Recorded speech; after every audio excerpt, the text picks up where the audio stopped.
Every parent knows that gut-wrenching moment when your child's life hangs in the balance and you'd give anything to save them.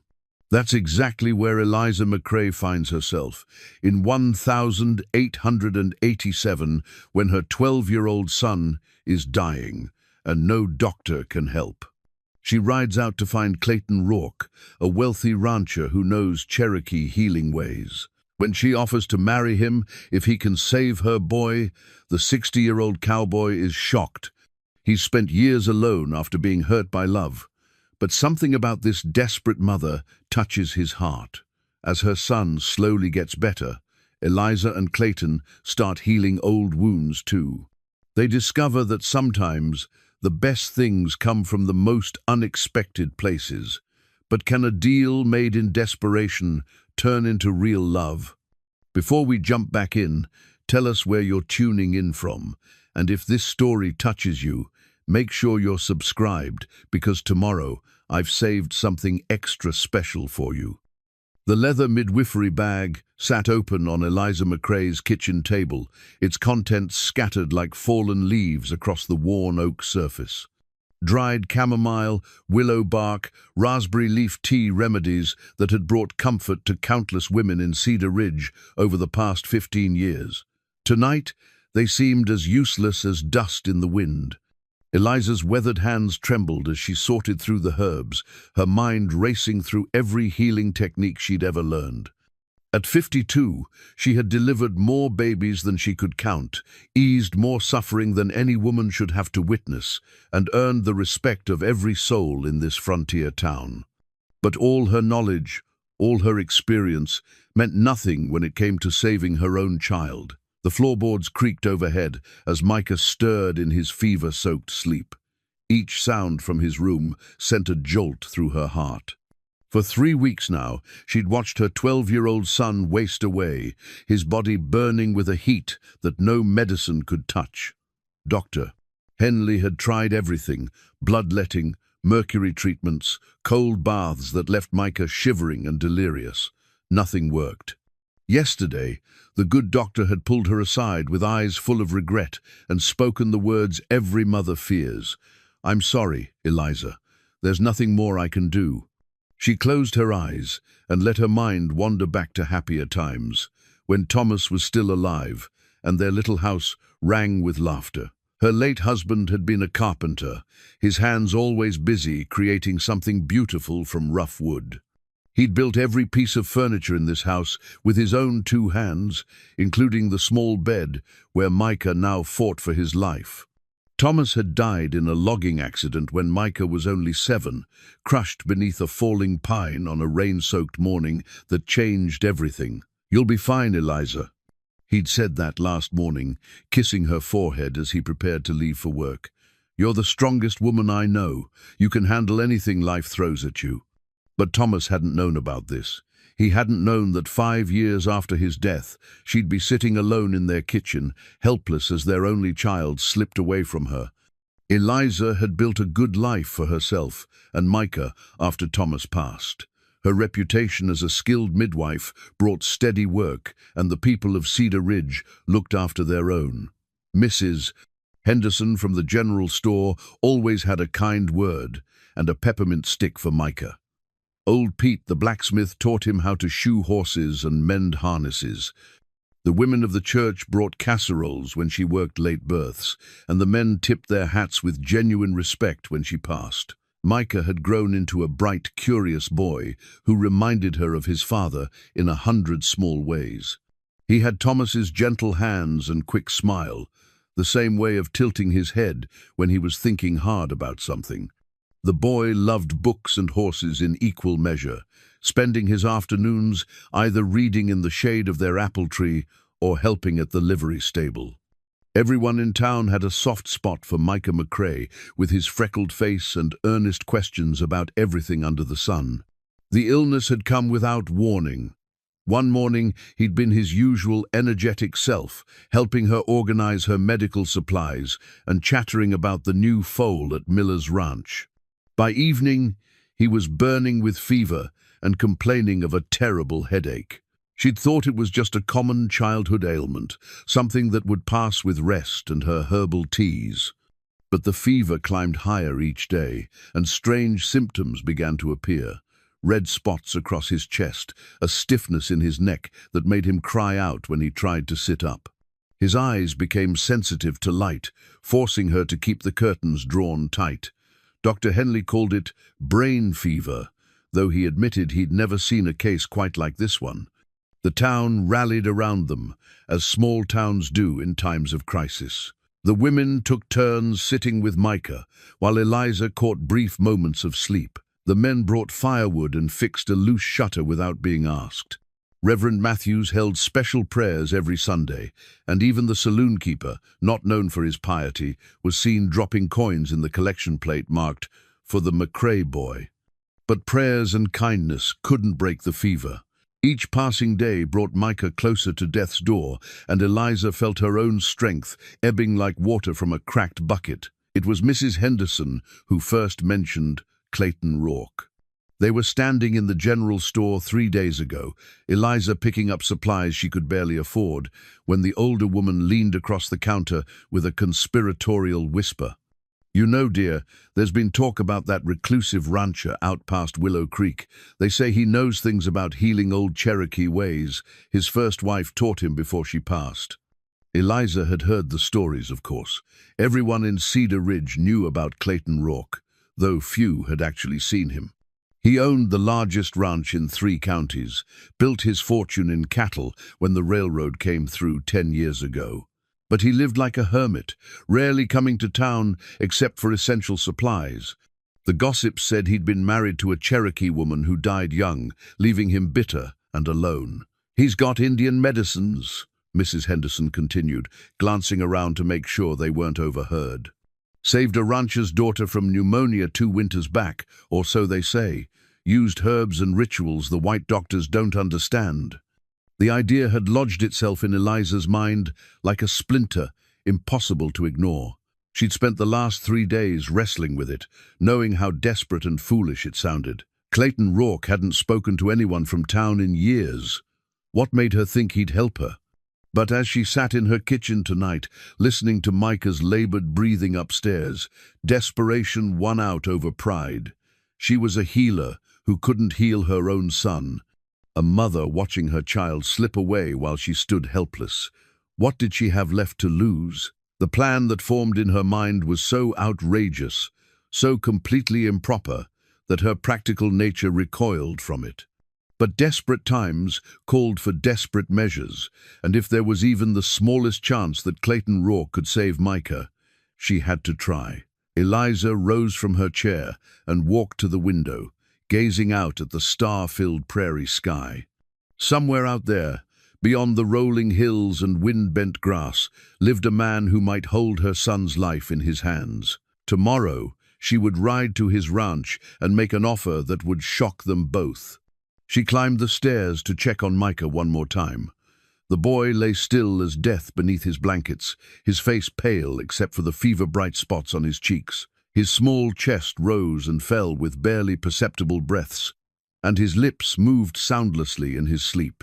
She knelt beside his bed and smoothed the damp hair from his forehead, her tears falling silently onto his fevered skin. "Hold on, my darling," she whispered. "Mama's going to find a way to help you, I promise." Down in the kitchen, she began to prepare for the journey that would change everything. Her mind was made up, her course set. Tomorrow, she would ride to Clayton Rourke's ranch and make him an offer he couldn't refuse. She would offer him the one thing a lonely man might want more than money, or cattle, or land. She would offer him herself. The morning sun cast long shadows across the prairie as Eliza guided her mare, Belle, along the winding trail that led to Clayton Rourke's ranch. She'd left Cedar Ridge before dawn, her heart heavy with the weight of what she was about to do. In her saddlebags, she carried what little money she had left and a small pouch of dried herbs, a healer's offering to another healer, if the stories about Clayton were true.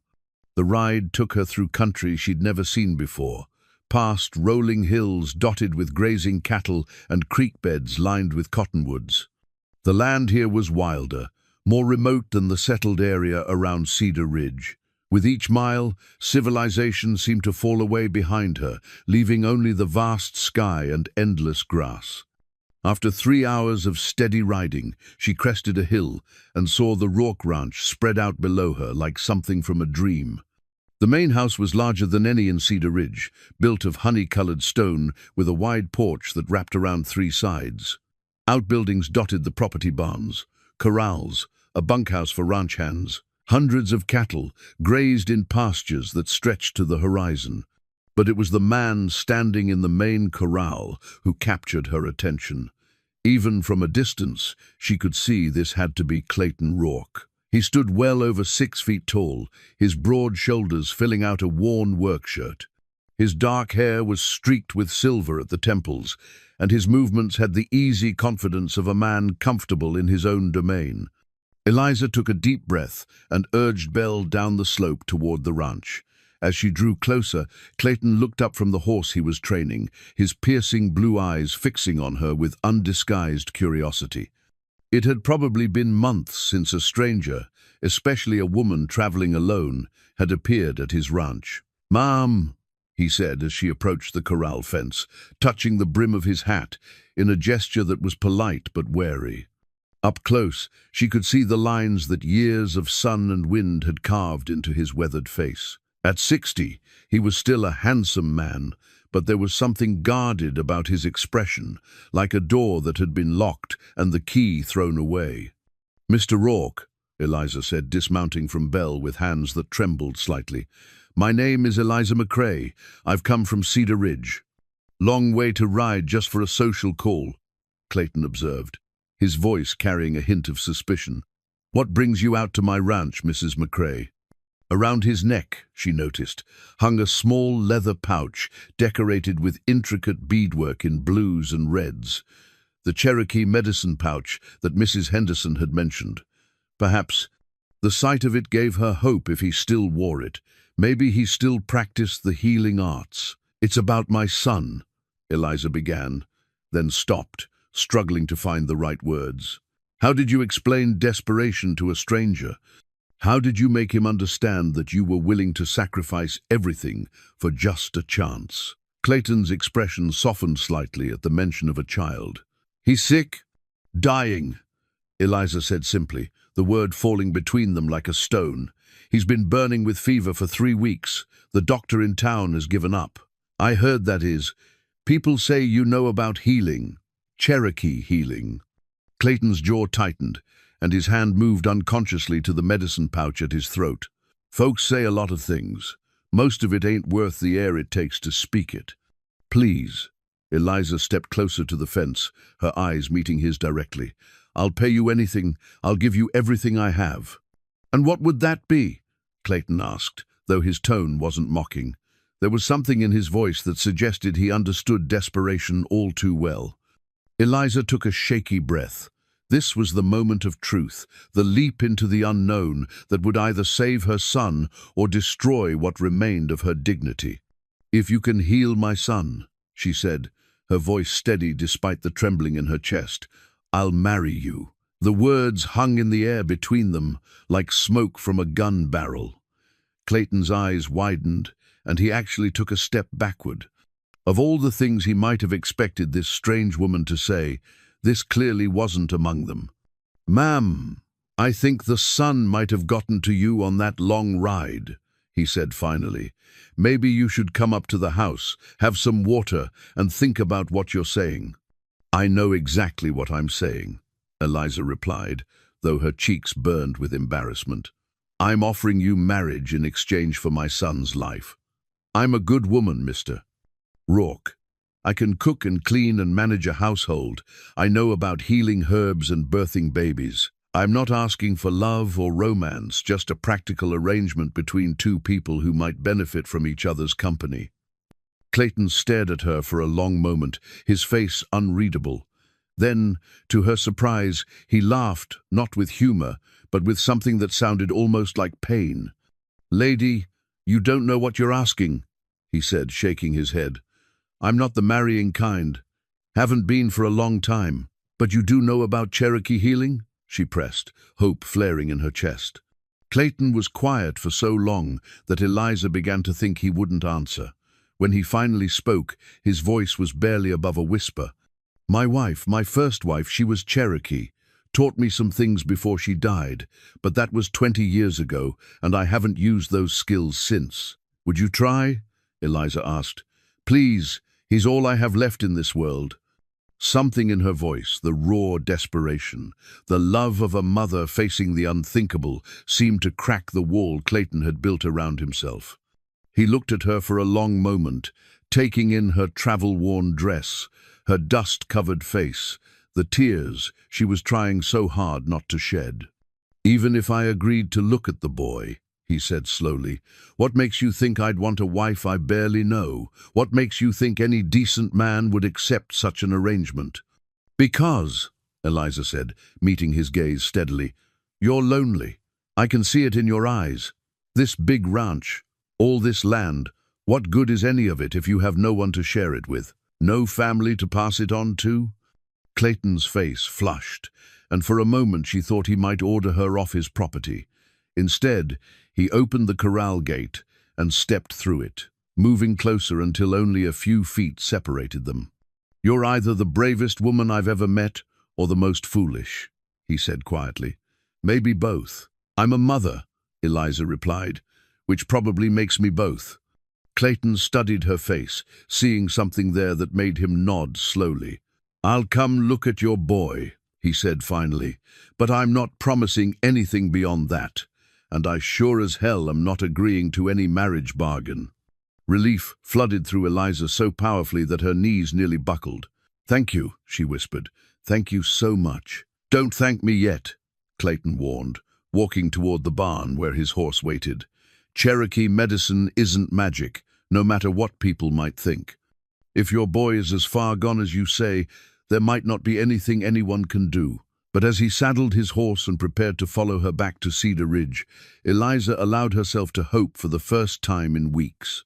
She had taken the greatest risk of her life, offered up her future to a stranger, and somehow convinced him to help. The ride back to town would give them both time to think about what had just transpired. For Eliza, it meant holding on to hope while trying not to think about the bargain she'd made. For Clayton, it meant confronting parts of his past he'd spent 20 years trying to forget. Neither of them spoke as they began the journey back to Cedar Ridge, but the weight of unspoken possibilities rode between them like a third traveler on the dusty trail home. The ride back to Cedar Ridge passed in tense silence, broken only by the steady rhythm of hoofbeats and the distant cry of hawks circling overhead. Eliza's mind raced with second thoughts about what she'd done, while Clayton rode beside her with the grim expression of a man heading to his own execution. As they approached the outskirts of town, Clayton finally spoke. "This arrangement you proposed, you thought it through? What it would mean for your life?" Eliza's hand moved unconsciously to her left ring finger, where Thomas's simple gold band still circled her finger after 5 years of widowhood. The weight of it felt heavier now, a reminder of promises made and love lost. "I've thought of little else," she replied quietly. "But what kind of life would I have if I let my son die without trying everything possible?" Clayton nodded grimly, understanding the logic, even if the solution seemed impossible. "And if the boy lives, if the healing works, you prepared to honor that bargain?" The question hung between them like a challenge. Eliza had made the offer in desperation, but now, riding beside this stern, weathered stranger, the reality of what she'd promised began to sink in. Marriage to a man she didn't know, leaving behind the life she'd built in Cedar Ridge, becoming wife to someone who clearly wanted no part of love or companionship. "I'm a woman of my word, Mr. Rourke," she said finally. "Are you prepared to accept what I offered?" "We'll see if I can help your boy first," Clayton replied, but there was something in his voice that suggested he was asking himself the same difficult questions. When they reached Eliza's small house on Maple Street, word of their arrival spread through town like wildfire. Mrs. Henderson appeared on her porch across the street, shading her eyes with her hand to get a better look at the mysterious Clayton Rourke. Old Pete the blacksmith found sudden reason to work in his front yard, and several other neighbors discovered urgent tasks that required their immediate attention outdoors. "Looks like we've got an audience," Clayton observed dryly as he dismounted. "Small towns," Eliza said with a sigh. "Everyone knows everyone else's business, whether they want to or not." Inside the house, the atmosphere was heavy with the smell of sickness and the lingering traces of Eliza's herbal remedies. Clayton paused in the doorway, his nostrils flaring as he took in the scents. When Eliza led him upstairs to Micah's room, he moved with the careful steps of a man entering sacred ground. Micah lay still as death beneath his blankets, his face pale, except for the fever-bright flush on his cheeks. His breathing was shallow and rapid, and when Clayton placed a gentle hand on the boy's forehead, he winced at the heat radiating from the small body. "How long has he been like this?" Clayton asked, his voice barely above a whisper. 3 weeks, Eliza replied, standing at the foot of the bed with her hands clasped tightly together. "It started with just a headache and fever, but then came the rash and the stiffness in his neck." Clayton's eyes sharpened at this description. He lifted one of Micah's eyelids carefully, noting how the pupils reacted to the dim light filtering through the curtains. His hands, surprisingly gentle for their size, probed along the boy's neck and behind his ears. "Cherokee medicine," he said slowly. "It's not like what your town doctor does. It works with the spirit as much as the body. Healing comes from balance, bringing harmony back to what's been thrown into chaos." "Will you try?" Eliza asked, hope and fear warring in her voice. Clayton was quiet for a long moment, studying Micah's still form. Then he reached into his shirt and pulled out the beaded medicine pouch Eliza had noticed earlier. The leather was soft with age, and the intricate beadwork caught what little light filtered into the room. "I'll need certain plants," he said finally. "Some I can gather from the prairie, others you might have in your healing supplies. And I'll need time. This kind of healing doesn't happen overnight." Relief flooded through Eliza so powerfully that she had to grip the bedpost to steady herself. "Anything you need. I'll get anything you need." As Clayton began his examination of Micah, testing the boy's reflexes and listening to his breathing, Eliza found herself studying this enigmatic man who had agreed to help them. His movements were sure and practiced, suggesting that despite his claims of rustiness, the healing knowledge was still strong within him. "You really did love her," Eliza said softly. "Your Cherokee wife." Clayton's hands stilled for a moment. "Ayana," he said, the name falling from his lips like a prayer. "Her name was Ayana. It means eternal blossom in her language." "What happened to her?" "Cholera," Clayton replied, his voice tight with old pain. "Swept through her village when she was visiting her family. I was away on a cattle drive. Couldn't get back in time." He was quiet for a moment, then added, "She taught me that healing isn't just about herbs and potions. It's about believing in the possibility of wholeness, even when everything seems broken." Downstairs, they could hear the sound of footsteps on the front porch and low voices conferring. The news of Clayton Rourke's presence in town was spreading, and people were curious about what this development might mean. "Let them talk," Eliza said, noticing Clayton's discomfort with the attention. "In a town this size, everything becomes everyone's business sooner or later." "And what will you tell them?" Clayton asked. "About why I'm here." Eliza met his gaze steadily. "The truth. That I asked you to help heal my son, and you agreed to try. And the rest of it? Your proposal?" Eliza's cheeks flushed, but her voice remained steady. "That's between you and me for now. No sense giving the gossips more ammunition until we know if the healing will work." Clayton nodded, apparently satisfied with this approach. He began unpacking items from his saddlebags, small pouches of dried herbs, a bundle of what looked like sage, and several smooth stones that seemed to hold an inner light.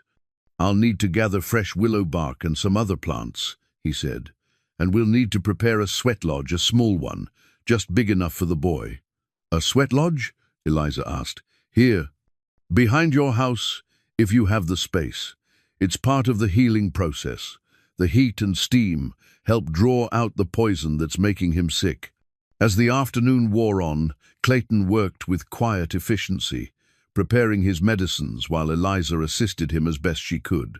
Despite the strange circumstances that had brought them together, they fell into an easy working rhythm, their shared concern for Micah bridging the gap between their very different worlds. But even as hope began to bloom in Eliza's heart, she couldn't shake the awareness of Thomas's wedding ring on her finger, or the weight of the promise she'd made to this enigmatic stranger. If Clayton's healing worked, if Micah lived, her life would change forever. The question that haunted her was whether she was prepared for that change, and whether a marriage born of desperation could ever become something real. 3 days into Clayton's treatment, Micah's fever finally broke. Eliza woke before dawn to find her son's forehead cool to the touch for the first time in weeks, his breathing deep and steady instead of the shallow, rapid pants that had terrified her. She sat beside his bed and wept with relief, her tears falling silently onto the quilt her mother had made years before. Clayton had spent those 3 days moving between Micah's bedside and the small sweat lodge he'd constructed behind the house. The neighbors had watched with fascination and suspicion as the mysterious rancher built the dome-shaped structure from willow branches and canvas, then heated stones in a fire pit to create the steam that was somehow drawing the poison from Micah's body. "How did you know?" Eliza asked, as Clayton checked on Micah that morning, noting the boy's improved color and the way his eyes tracked movement for the first time in days. "Ayanna taught me to listen," Clayton replied, his fingers gentle as he felt for the pulse at Micah's wrist. "The body tells you what it needs if you know how to hear it. Your boy's spirit was fighting hard, it just needed the right help to win the battle." Hidden in Clayton's saddlebags was a daguerreotype that he hadn't looked at in 2 years, a portrait of Ayanna taken during their brief, happy marriage. She'd been beautiful in the way wildflowers are beautiful, with dark eyes that held both wisdom and mischief. But more than her beauty, it was her gentle strength that had captured his heart. She'd been everything good in his world, and when she died, she'd taken his faith in love with her. Now, watching this determined woman care for her sick child, seeing the fierce love that drove her to make impossible bargains with strangers, something long frozen in Clayton's chest began to thaw. Eliza McCrae wasn't Ayanna, she was something entirely different. Where Ayanna had been soft and yielding like spring rain, Eliza was strong and steady like bedrock. But both women shared that quality of putting others before themselves, of loving so completely that they'd sacrifice anything for those they cared about. "Tell me about the Cherokee ways," Micah said weakly as Clayton helped him sip some willow bark tea. The boy's voice was still hoarse, but his eyes were alert and curious. "Mama says you learned them from your wife." Clayton settled into the chair beside the bed, surprised by the boy's direct question. Most white folks treated Cherokee knowledge like something mysterious and slightly dangerous, not something to be discussed openly. "My wife's people believe that everything in the world is connected," Clayton said slowly. "The plants, the animals, the earth, the sky, and people too.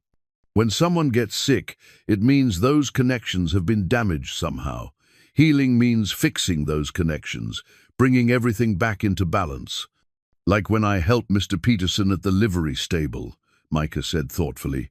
"If one horse gets sick, it affects the whole stable. All the other horses get nervous and upset." Clayton smiled, the first genuine smile Eliza had seen from him since he'd arrived. "That's exactly right. You're a smart boy, Micah McCrae." As the day wore on, Micah continued to improve. He managed to eat a few spoonfuls of broth and even asked for one of his books.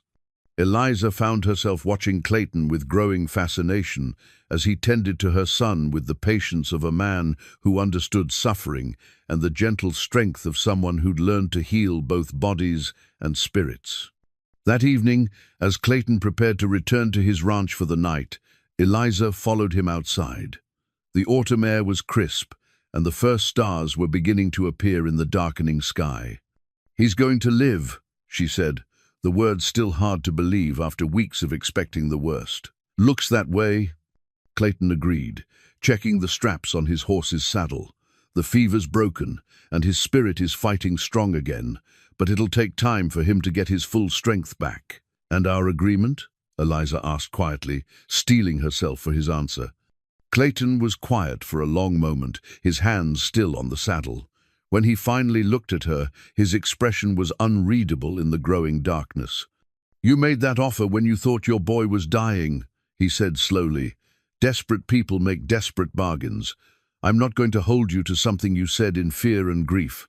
Relief and disappointment warred in Eliza's chest, relief that she wouldn't be forced into an unwanted marriage, but also disappointment that surprised her with its intensity. Over the past 3 days, she'd seen sides of Clayton Rourke that intrigued her. His gentleness with Micah, his respect for her knowledge as a healer, the way he moved through her house without making her feel invaded or overwhelmed. "What if I want to honor it anyway?" she heard herself say, the words escaping before she could stop them. Clayton's head snapped up, his eyes searching her face in the dim light. "What are you saying?" "I'm saying that maybe we could help each other," Eliza replied, her heart pounding so hard she was sure he could hear it. "You're lonely out on that big ranch, and I'm alone here with Micah. We both know what it's like to lose someone we loved. Maybe we could find some comfort in each other's company." "Comfort," Clayton repeated, as if testing the word. "Not love." "Not love," Eliza agreed, though something in her chest tightened as she said it. "Just companionship. Two people who understand loss, helping each other face whatever comes next." Clayton studied her for a long moment, and she could see him weighing her words against his own carefully guarded heart. Finally, he nodded slowly. "I'll think about it," he said, "but for now, let's just focus on getting your boy back on his feet. Everything else can wait." As he rode away into the darkness, Eliza stood in her yard and wondered what she'd just done. She'd offered herself in marriage twice now to the same man, first in desperation, and now in something that felt dangerously close to hope. Inside the house, Micah called for her, and she hurried upstairs to find him sitting up in bed for the first time in weeks, his face bright with curiosity. "Mama," he said, "are you going to marry Mr. Rourke?" "What makes you ask that?" Eliza said, smoothing his blankets with hands that trembled slightly. "I heard you talking outside," Micah admitted, "and I can see the way you look at him. It's different from how you looked at Papa, but it's not bad different, just different." Eliza sat on the edge of the bed, amazed by her son's perceptiveness. "Would it bother you if I did? If we went to live on his ranch?" Micah considered this seriously, his young face grave with thought. "Will he be good to us?" "I think so," Eliza said honestly. "He saved your life, and he's been nothing but kind to both of us." "Then I think it might be nice," Micah said simply, "to have a family again." 2 weeks later, Micah was strong enough to sit on the front porch and wave to neighbors passing by. His recovery had become the talk of Cedar Ridge, with some folks calling it a miracle and others whispering about Indian magic, with voices full of suspicion and unease. But regardless of what people thought about Clayton's methods, no one could argue with the results. Clayton had taken to visiting every other day, checking on Micah's progress and bringing small gifts: a carved wooden horse, a book about ranch life, wildflowers picked from the prairie. The gifts were simple, but they spoke of a man trying to connect with a child he barely knew, and Eliza found herself touched by his awkward attempts at kindness. The land deed to Clayton's ranch lay locked in the safe at the Cedar Ridge Bank, a document that represented more than just property ownership. When Clayton had first acquired the land 15 years ago, he'd imagined filling it with children who would carry on his name and inherit his legacy. But after Ayana's death, the vast acreage had become more prison than paradise, a reminder of dreams that would never be fulfilled. Now, watching Micah's face light up as he described the horses he'd seen from the porch, Clayton found himself imagining something he hadn't dared consider in years: the possibility of family again. "The boy's getting stronger every day," Dr. Henley admitted grudgingly when he stopped by to check on his former patient. The physician had initially been skeptical of Clayton's unconventional treatment, but he couldn't argue with Micah's remarkable recovery. "Mr. Rourke says I can visit his ranch when I'm feeling better," Micah told the doctor proudly. "He's going to show me how to rope cattle and teach me about Cherokee medicine." Dr. Henley raised an eyebrow and looked at Eliza questioningly. The whole town was buzzing with speculation about the relationship between the widow McCrae and the mysterious rancher, but no one had been bold enough to ask her directly about their arrangement. "Mr. Rourke has been very kind to us," Eliza said diplomatically, though she could feel her cheeks warming under the doctor's scrutiny. That evening, as Clayton prepared to leave after another visit, Micah surprised them both by asking, "When are you and Mama getting married?" Clayton nearly dropped the medical supplies he'd been packing, and Eliza felt her heart skip several beats. They'd been dancing around the subject for 2 weeks, neither willing to address the elephant in the room. "Micah," Eliza said gently, "that's not something you need to worry about, but you are going to marry him, aren't you?" Micah pressed with the innocent directness of childhood. "Everyone in town is talking about it. Mrs. Henderson told Mr. Peterson that you two are practically engaged already." Clayton and Eliza exchanged a look over the boy's head, both realizing that their careful avoidance of the topic wasn't fooling anyone, least of all the townspeople who had nothing better to do than speculate about their neighbors' romantic lives. "People like to talk," Clayton said carefully. "Doesn't mean they know what they're talking about." "So you're not going to marry Mama?" Micah asked, his face falling with disappointment. "I didn't say that either," Clayton replied, and Eliza's heart gave another dangerous flutter. Later, after Micah had gone to bed, Eliza and Clayton found themselves sitting on the front porch, the comfortable silence between them filled with unspoken questions and possibilities. "He's a good boy," Clayton said finally, his voice soft in the darkness. "He likes you," Eliza replied. "More than I expected he would. After Thomas died, he didn't take well to other men trying to be friendly with him. But with you, it's different." "Maybe because I'm not trying to replace his father," Clayton suggested. "A boy needs to honor the memory of the man who raised him, even if that man is gone." Eliza turned to study Clayton's profile in the moonlight, struck by his understanding of a situation that had confounded several other well-meaning suitors over the years. "You'd be good to him," she said quietly, if this arrangement became real." "And what about you?"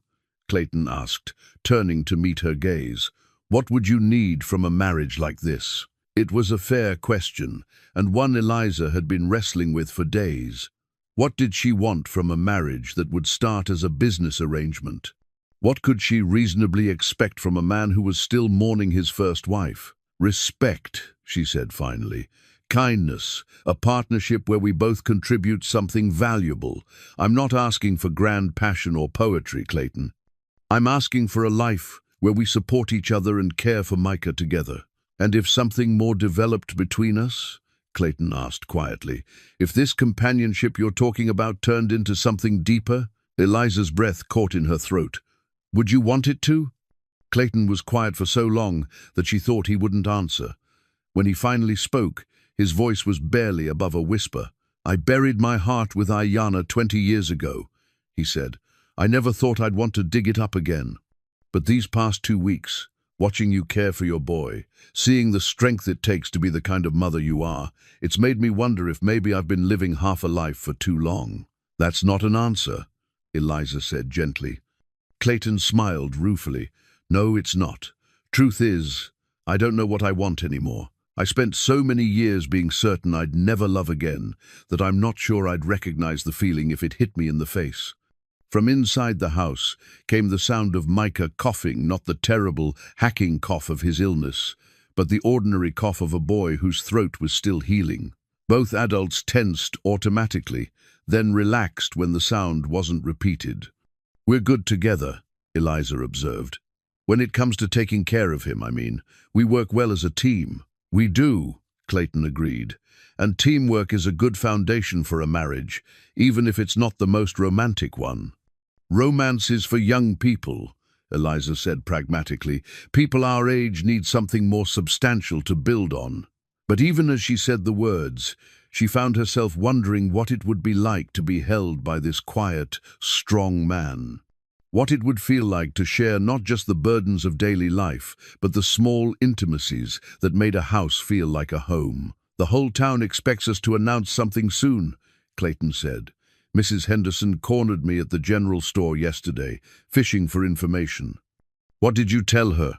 "That it wasn't any of her business," Clayton replied with a slight smile, but that probably just made her more determined to find out. They sat in comfortable silence for a while longer, both lost in their own thoughts about the future that seemed to be taking shape around them, whether they planned it or not. The storm came without warning on a Tuesday evening in late October, rolling across the prairie like a living thing made of wind and fury. Eliza had just finished serving dinner when the first rumble of thunder shook the windows, and within minutes, rain was lashing against the house with violent intensity. Clayton had stayed later than usual that evening, helping Micah with a wooden puzzle and sharing stories about ranch life. When the storm hit, there was no question of him riding back to his ranch. In such weather, the lightning was too fierce, the wind too dangerous for man or horse. "You'll have to stay the night," Eliza said, trying to keep her voice casual despite the flutter of nervousness in her chest. "I can make up the sofa for you." "I appreciate it," Clayton replied, though he looked as uncomfortable with the arrangement as she felt.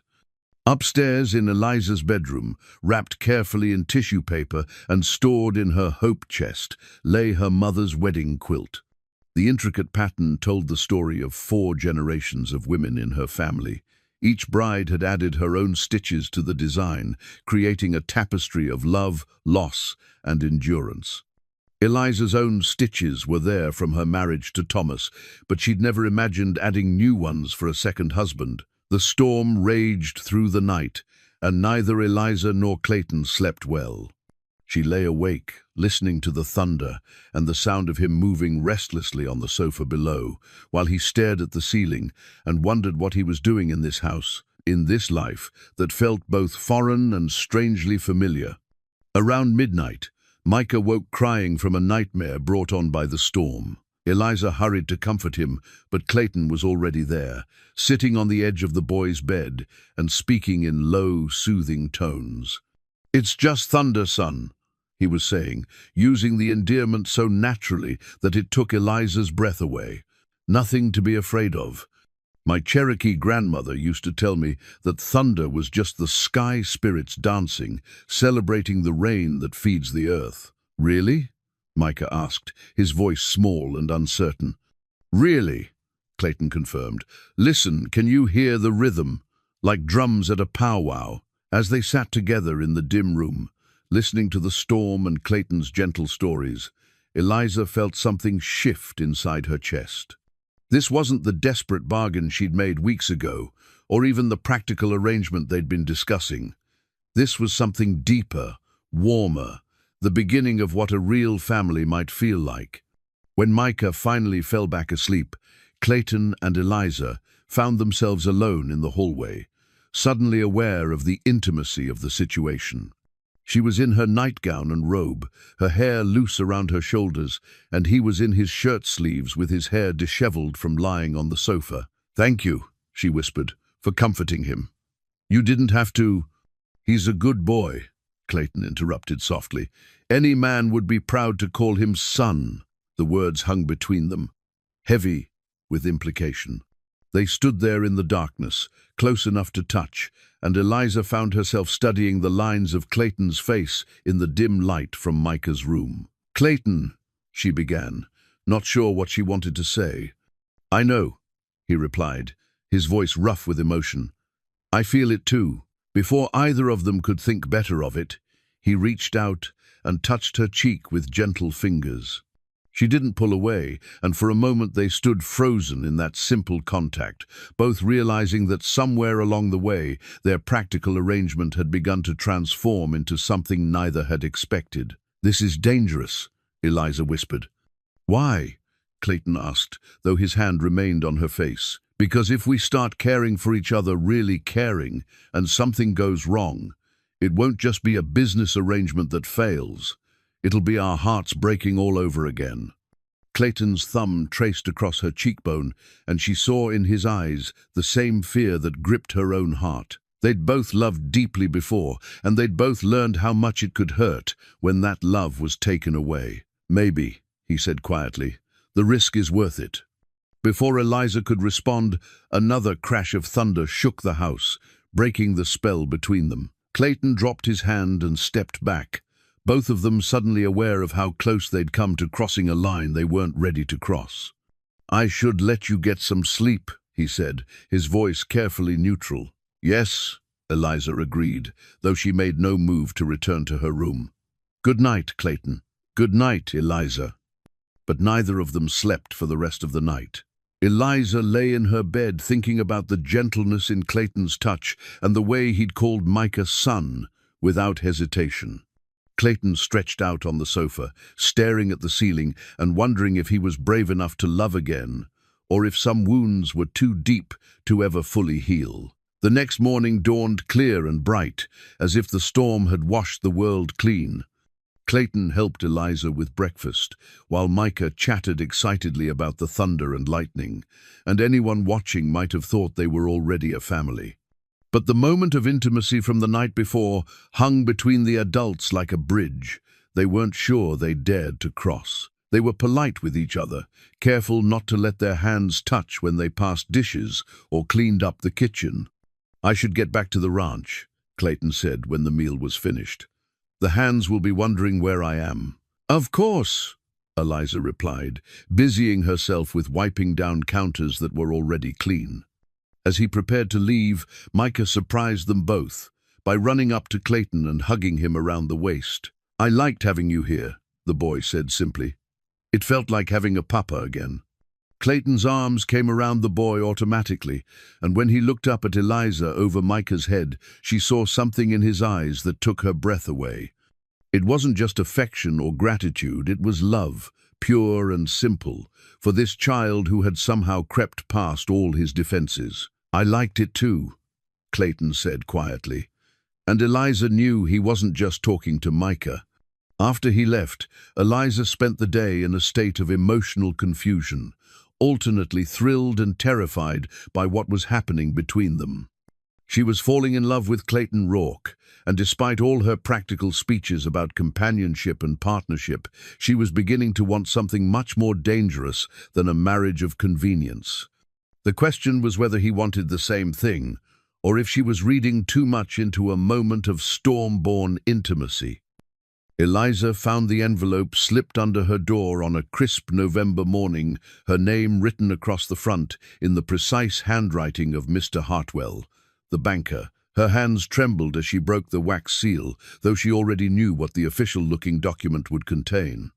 The foreclosure notice was dated 3 days earlier, giving her exactly 30 days to settle her outstanding debts or lose her home.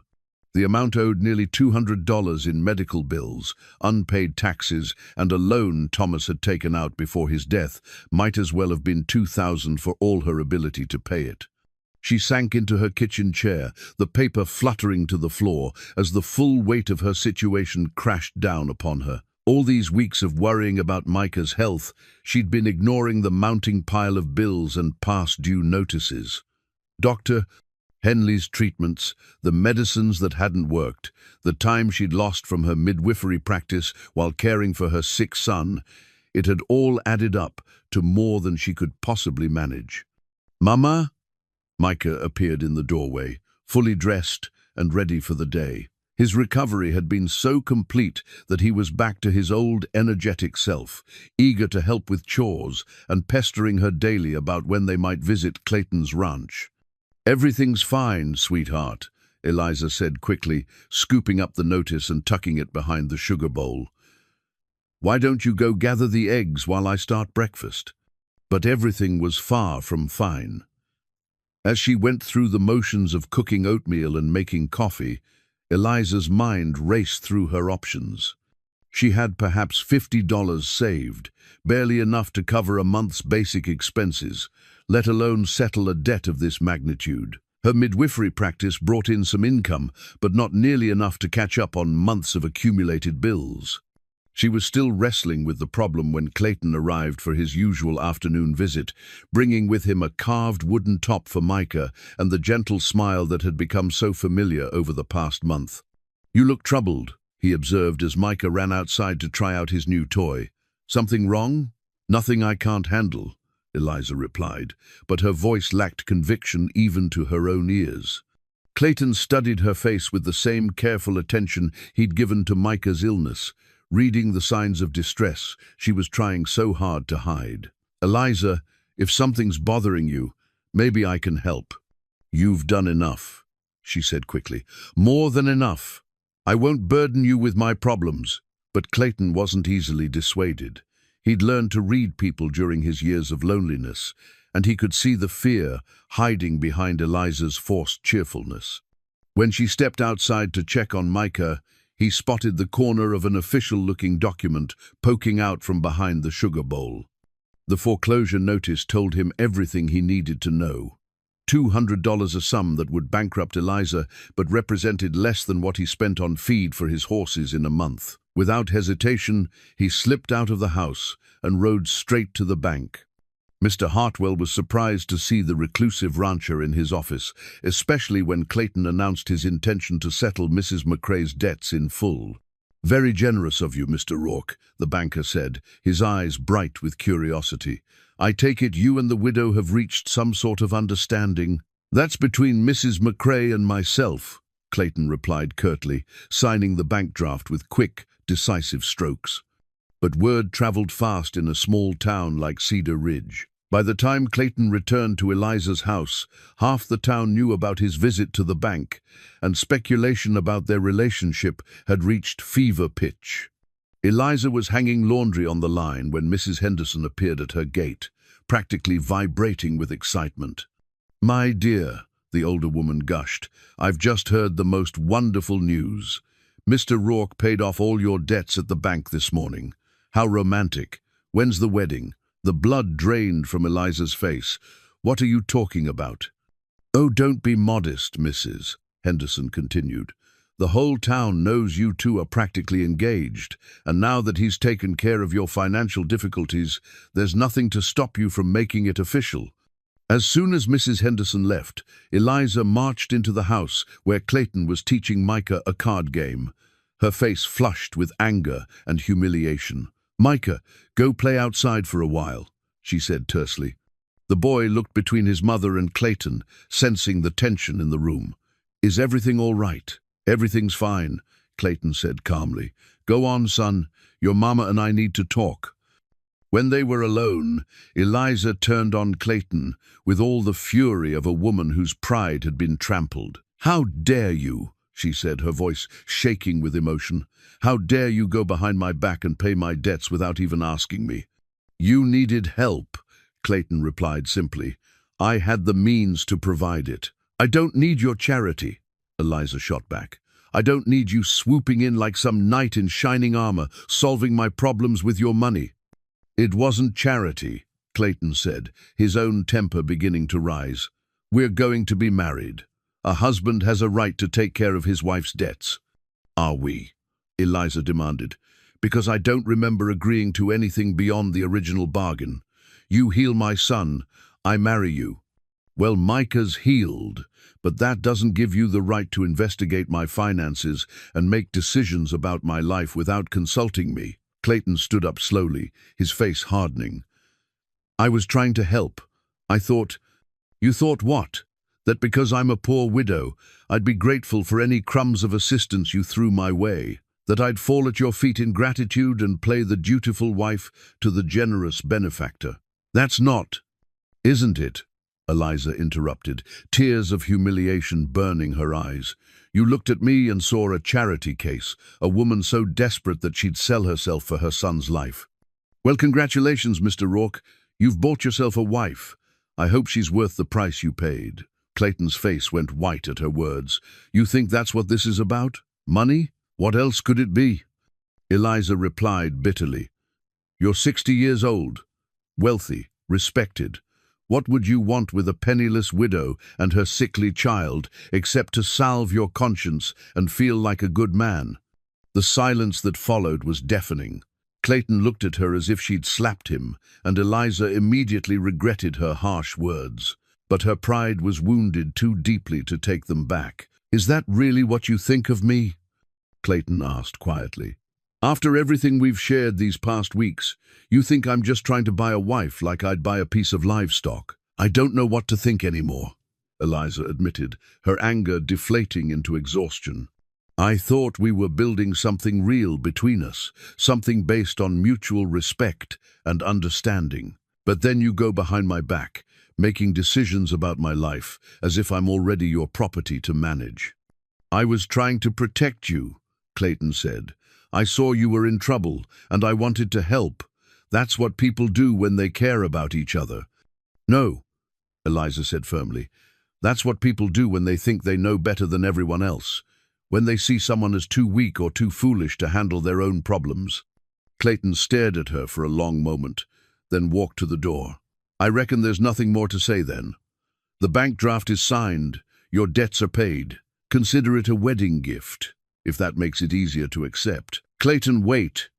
But he was already gone, the door closing behind him with a finality that made Eliza's heart sink. Through the window, she watched him mount his horse and ride away without looking back, and she knew that something precious had just been shattered between them. Micah came running in from the yard, his face bright with excitement. "Where did Mr. Clayton go? I wanted to show him how high I could throw my top." Eliza sank into her chair, the weight of what had just happened settling over her like a shroud. "He had to go back to his ranch, sweetheart." "When will he come back?" Eliza closed her eyes, fighting back tears. "I don't know, Micah. I honestly don't know." 2 weeks passed in miserable silence. Clayton didn't come to visit, and Eliza was too proud to ride out to his ranch. The whole town seemed to hold its breath, waiting to see what would happen between the widow McCrae and the mysterious rancher who had captured everyone's imagination. Micah's hand-carved wooden horse sat on his windowsill, a constant reminder of the man who had carved it with such patient care. Clayton had spent an entire evening working on that simple toy, his large hands surprisingly delicate as he shaped the wood and smoothed every surface until it was perfect for a child's play. Now it seemed to mock them both, a symbol of what might have been if pride and misunderstanding hadn't driven them apart. "Why doesn't Mr. Clayton come see us anymore?" Micah asked for the 10th time, his young face creased with confusion and hurt. "Did I do something wrong?" "No, sweetheart," Eliza assured him, though the lie tasted bitter on her tongue. "You didn't do anything wrong. Sometimes grown-ups have disagreements, that's all." "But he saved my life," Micah persisted with the logical simplicity of childhood. "And he likes us. I could tell he likes us. So why won't he come back?" It was a question Eliza had been asking herself every day since their confrontation. In the cold light of 2 weeks' reflection, she could see that Clayton's intentions had been good, even if his methods were high-handed. He'd seen her in trouble and wanted to help. Wasn't that what any caring person would do? But her pride had been wounded so deeply by the public nature of his assistance, by the way the town had immediately assumed she was some charity case he'd taken pity on. The whispers followed her everywhere. Poor Eliza, so fortunate that rich Mr. Rourke took her on, and such a generous man, paying off her debts like that.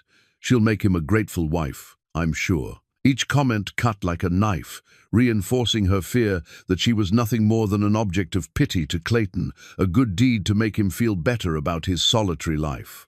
Meanwhile, Clayton was discovering that his ranch felt more like a prison than ever before.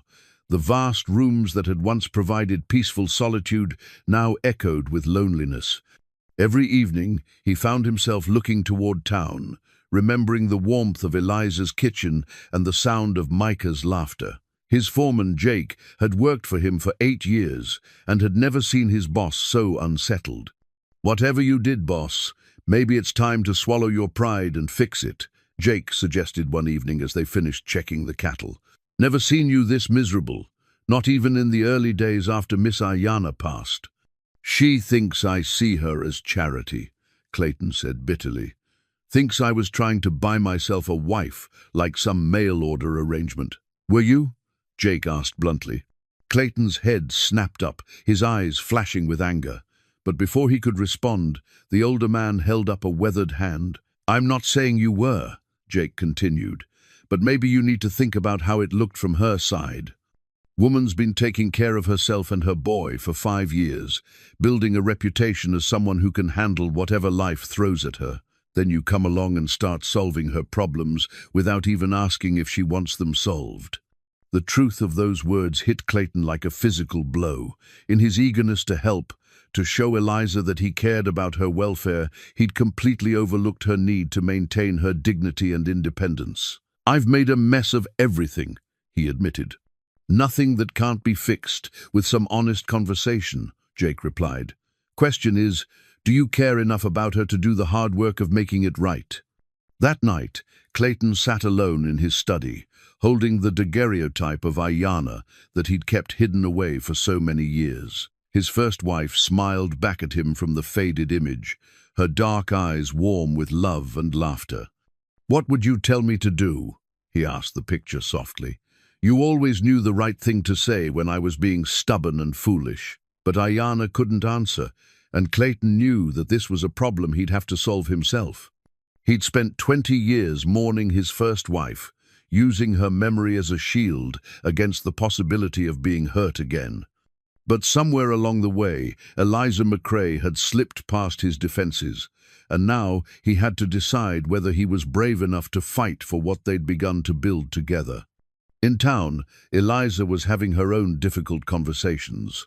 Micah had grown increasingly withdrawn over the past 2 weeks, his usual cheerful chatter replaced by a subdued sadness that broke her heart. I miss him, Mama, Micah said one evening as she tucked him into bed. I miss the stories he told about his Cherokee grandmother and the way he showed me how to whittle and how he called me son like Papa used to. Eliza's throat tightened with unshed tears. I know you do, sweetheart. Are you going to marry him? Micah asked quietly. Mrs. Henderson says you are, but you both seem so sad all the time. Eliza sat on the edge of his bed, smoothing his hair back from his forehead. I don't know, Micah. We had a disagreement, and I'm not sure how to fix it. Did you say you were sorry? The innocent question struck her like lightning. What? When I do something wrong, you always tell me to say I'm sorry and try to make it right, Micah explained. Did you tell Mr. Clayton you were sorry for whatever you disagreed about? Out of the mouths of babes. Eliza realized she hadn't apologized to Clayton, hadn't even considered that she might need to. She'd been so focused on her wounded pride that she'd forgotten the basic principles she'd taught her own son about making amends when you've hurt someone you care about. You're a very wise boy, she told Micah, kissing his forehead. Sometimes children understand things better than grown-ups do. So you'll talk to him? Micah asked hopefully. I'll think about it, Eliza promised, though she was already formulating a plan. The next morning, she sought out Jake Morrison, Clayton's foreman, when he came to town for supplies. She found him at the feed store, loading grain into his wagon. Mrs. McCrae, he said, tipping his hat politely. How are you getting along? I need to ask you something, Eliza said without preamble. About Clayton. How is he? Jake studied her face carefully, noting the dark circles under her eyes and the worry lines that hadn't been there a month ago. He's miserable as a bear with a thorn in his paw, he said bluntly. Hasn't been sleeping, barely eating, spending all his time staring off toward town like he's expecting someone to come riding up the trail. Relief and regret warred in Eliza's chest. At least Clayton was as unhappy as she was. That had to mean something. I need to see him, she said, to talk to him properly, but I'm not sure he'll want to see me after the things I said. Ma'am, Jake said with a slight smile, that man would crawl through broken glass if he thought you wanted to talk to him. The question is, what are you planning to say when you get there? It was a fair question, and one Eliza had been wrestling with since her conversation with Micah. What did she want to say to Clayton? That she was sorry for her harsh words? That she'd been wrong to question his motives? That somewhere in the midst of their practical arrangement, she'd fallen in love with him? "I'm going to tell him the truth," she said finally. "All of it, even the parts that scare me." "That's a good start," Jake agreed. "And Mrs. McCrae, for what it's worth, I think he fell for you and that boy long before he paid those debts. The money was just his clumsy way of trying to take care of you, not buy you." As Eliza walked home, her mind was made up. Tomorrow, she would swallow her pride and ride out to Clayton's ranch. She would apologize for her harsh words, explain her fears about being seen as a charity case, and try to rebuild what they'd damaged with their stubborn refusal to trust each other. But first, she had one more difficult conversation to have with herself, about whether she was brave enough to admit that what had started as a desperate bargain had become something much more precious and much more frightening. She was falling in love with Clayton Rourke, and it was time to find out if he felt the same way. The morning sun was just beginning to paint the prairie grass gold when Eliza saddled Belle for the ride to Clayton's ranch. She'd left Micah with Mrs. Henderson, explaining only that she had important business to attend to. The older woman's knowing smile suggested she understood exactly what kind of business Eliza was planning to conduct. In her saddlebag, carefully wrapped in soft cloth, were Clayton's Cherokee blessing stones, smooth, polished river rocks that he'd used during Micah's healing ceremonies. He'd left them behind in his haste to escape their confrontation 2 weeks ago, and they seemed to glow with an inner warmth that spoke of ceremonies and sacred rituals, of two cultures coming together in the ancient art of healing. The ride gave Eliza time to rehearse what she wanted to say, though every speech she practiced seemed inadequate for the magnitude of what she needed to express. How did you apologize for questioning someone's motives when your heart was involved? How did you admit you'd been wrong without losing the last shreds of your dignity? Clayton's ranch looked different in the morning light, more beautiful, somehow, but also more imposing. As she rode up the long drive toward the main house, she could see Clayton working with a young stallion in the main corral, his movements patient and sure despite the obvious tension in his shoulders. He looked up at the sound of hoofbeats, and their eyes met across the distance. For a moment, neither moved, both frozen by the weight of everything that had passed between them. Then Clayton handed the horse's lead rope to one of his ranch hands and walked slowly toward the corral fence. "Eliza," he said quietly, his voice carefully neutral, "what brings you out here?" She dismounted from Belle, her legs unsteady beneath her. Now that she was here, facing him, all her carefully rehearsed words seemed to desert her. "I came to return these," she said, pulling the blessing stones from her saddlebag. "You left them at the house." Clayton's eyes fixed on the stones, and something flickered across his face, surprise perhaps, or recognition of the deeper meaning behind her gesture. "You could have sent them with Jake," he observed, accepting the stones and cradling them in his large hands. "I could have," Eliza agreed, "but I wanted to bring them myself, and I wanted to apologize." Clayton's head snapped up, his blue eyes searching her face.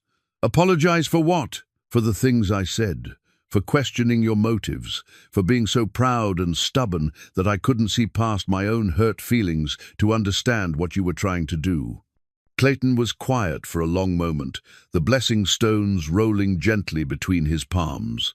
"You weren't wrong to be angry," he said finally. "I should have talked to you before paying those debts. Should have asked what you wanted instead of just assuming I knew what was best." "Why didn't you?" Eliza asked softly. "Ask me, I mean." Clayton's face was etched with regret as he met her gaze. "Because I was afraid you'd say no, afraid you'd rather lose your house than accept help from me.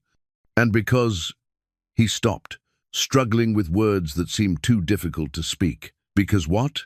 "Because I care about you," Clayton said quietly, the admission seeming to cost him dearly. "You and Micah both. And when you care about someone, you want to protect them, even if they don't want protecting." Eliza's heart stuttered at his words. "You care about us?" "More than I should," Clayton admitted. "More than I ever thought I'd care about anyone again after Ayanna died." They stood facing each other across the fence rail, the blessing stones warming in Clayton's hands as if responding to the honesty passing between them. "I care about you too," Eliza said, her voice barely above a whisper. "That's what made your paying my debts hurt so much. I was afraid. I was terrified that you saw me as some kind of charity project instead of—" She stopped, unable to finish the thought. "Instead of what?" Clayton prompted gently. "Instead of someone you could love," Eliza said, the words tumbling out in a rush. "I know it's foolish. I know we agreed this would just be companionship and practical partnership, but somewhere along the way I started hoping for more. And when you paid those debts without talking to me, it felt like proof that you didn't see me as an equal, as someone worthy of being consulted about decisions that affected my life." Clayton's eyes widened, and for a moment he looked stunned by her confession. Then, slowly, a smile began to spread across his weathered face. "You think I could love you," he said, as if testing the words. "I hoped you might," Eliza admitted, her cheeks burning with embarrassment. "But after what I said to you, after how I reacted—" "Eliza," Clayton interrupted, his voice rough with emotion. "Look at me." She raised her eyes to meet his, and what she saw there took her breath away. It wasn't pity or obligation or even simple affection. It was love, real, deep, transformative love that had somehow bloomed between them, despite all their careful defenses. "I don't want to buy a wife," Clayton said firmly. "I want to love one." The words hung in the air between them like a bridge, finally completed after months of careful construction. Clayton climbed over the fence rail with surprising grace for a man his size, closing the distance between them until only a few feet separated their hearts from the truth they'd both been afraid to speak. "I want to love one," he repeated, his voice stronger now, more certain. "But only if she wants to be loved, only if she can see past an old cowboy's clumsy mistakes to the heart underneath." Eliza felt tears spring to her eyes. Not tears of sadness or frustration, but tears of relief so profound it threatened to buckle her knees. "Oh, Clayton," she whispered, "I've been such a fool." "We both have," he said gently, reaching into his vest pocket. "But maybe it's not too late to be wise." From his pocket, he drew a simple gold band, not ornate or expensive, but clearly crafted with care and intention. The metal caught the morning sunlight, warming to a rich glow that spoke of promises made and kept. "This isn't payment for healing your son," Clayton said, holding the ring between them like an offering. "This isn't charity or obligation or any kind of business arrangement. This is me asking if you'll marry me because I love you, Eliza McCrae. Because you're the strongest, most courageous woman I've ever known, and because the thought of spending the rest of my life without you and Micah is more than I can bear." Eliza's hand flew to her throat, her eyes wide with wonder and disbelief. "You love me?" "With everything I have left in me," Clayton confirmed. "I know I'm older than you, set in my ways, probably too stubborn for my own good. I know I made a mess of things with those debts, and I can't promise I won't make other mistakes along the way. But I can promise that I'll never stop trying to be the man you and Micah deserve." "And if I say yes?" Eliza asked, her voice trembling with emotion. "What then?" "Then we build a life together," Clayton said simply.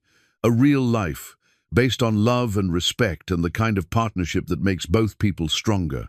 We raise Micah together, and maybe if we're blessed we give him brothers and sisters to love. We work side by side, argue when we need to, make up when we're done being stubborn, and grow old together on that big ranch that's been waiting 20 years for a family to fill it up." Eliza looked at the ring, then at Clayton's face, seeing in his eyes the same hope and fear that filled her own heart. This was the moment of choice, the point where she could step forward into an uncertain but promising future, or step back into the safety of her solitary life. "I love you too," she said, the words coming out in a rush of honesty that felt like stepping into sunlight after months in shadow. "I didn't want to.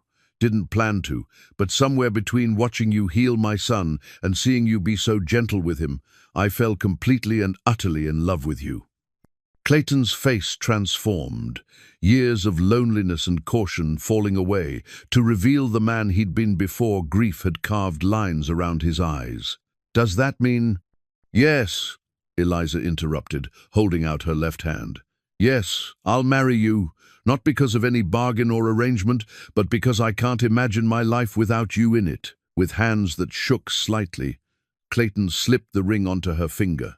It fit perfectly, as if it had been made for her, and when she looked down at it, she felt Thomas's ring slide easily from her right hand. The weight of the past settled gently into memory, making room for the weight of the future. "Micah is going to be so happy," Eliza said, laughing through her tears. "He's been asking when you were coming back every day since you left. And what did you tell him?" "That grown-ups sometimes have disagreements," Eliza admitted, "but that the best ones find ways to work things out." Clayton pulled her into his arms then, and she went willingly, feeling the solid strength of his chest against her cheek and the steady beat of his heart beneath her ear. They held each other in the morning sunshine, two people who had found their way back to each other through honesty and courage and the simple willingness to be vulnerable. "When do you want to have the wedding?" Clayton asked against her hair. "Soon," Eliza said, tilting her face up to meet his gaze. "I don't want to wait any longer than we have to. We've already lost too much time to pride and fear." "Soon it is," Clayton agreed, and then he kissed her, not with desperation or passion, but with the deep, abiding tenderness of a man who had found his home at last in the arms of the woman he loved. When they finally broke apart, both were smiling through tears of joy, ready to face whatever challenges the future might bring, secure in the knowledge that they would face them together. 6 months later, on a warm spring morning that seemed to hold the promise of new beginnings in every blade of grass and every singing bird, Eliza McCrae became Eliza Rourke in a ceremony that brought together the entire town of Cedar Ridge. The church was packed with neighbors who had watched their unusual courtship unfold with fascination and growing affection. Mrs. Henderson wept openly as she watched Eliza walk down the aisle in her mother's wedding dress, altered to fit her mature figure and enhanced with small touches that spoke of her Cherokee heritage, a beaded belt that had belonged to Ayanna, and wildflowers in her hair that Clayton had picked that morning from the prairie. Micah stood beside Clayton at the altar, beaming with pride as he served as both ring-bearer and best man. The boy had grown taller and stronger over the winter months, thriving under Clayton's patient guidance and the security of knowing he had a family that would never leave him. When Reverend Matthews asked if anyone objected to the union, Micah piped up with a cheerful, "I sure don't." That sent ripples of laughter through the congregation. The family Bible where Clayton and Eliza recorded their marriage was a leather-bound volume that had belonged to his grandmother, its pages yellow with age and filled with the names and dates of generations past. As Eliza signed her new name with careful script, she felt the weight of tradition and the promise of continuity, knowing that someday their children's names would be added to these same pages. "You may kiss your bride," Reverend Matthews announced, and Clayton did so with gentle reverence, sealing not just their marriage, but the completion of a journey that had begun in desperation and ended in joy. The reception was held at the ranch, under a canopy of spring sky, and with tables groaning under the weight of dishes brought by every family in the county. Jake Morrison had strung lanterns between the trees, and someone had brought a fiddle, filling the evening air with music that made even the older folks remember what it felt like to be young and in love.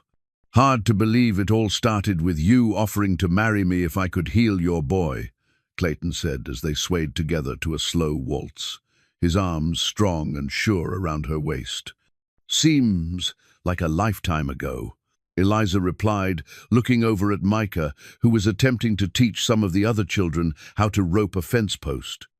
"He's so happy, Clayton. I don't think I've ever seen him this happy." "What about you?"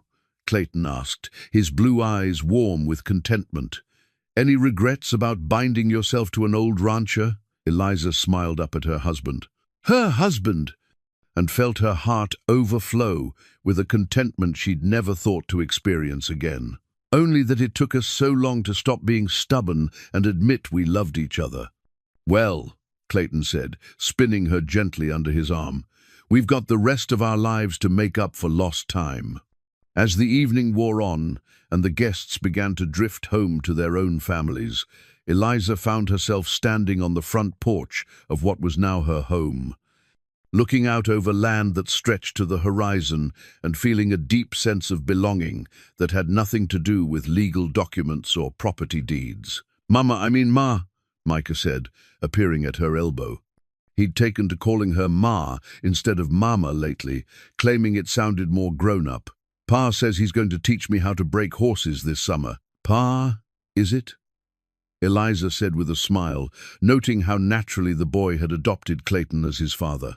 "He said I could call him that if I wanted to," Micah said with the simple acceptance of childhood. "And I want to.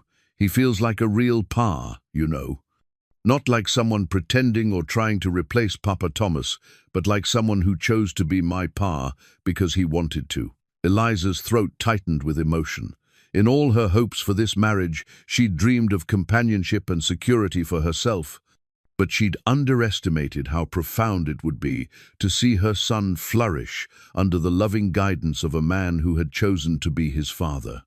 Clayton appeared in the doorway behind them, still dressed in his wedding clothes, but with his sleeves rolled up and his collar loosened.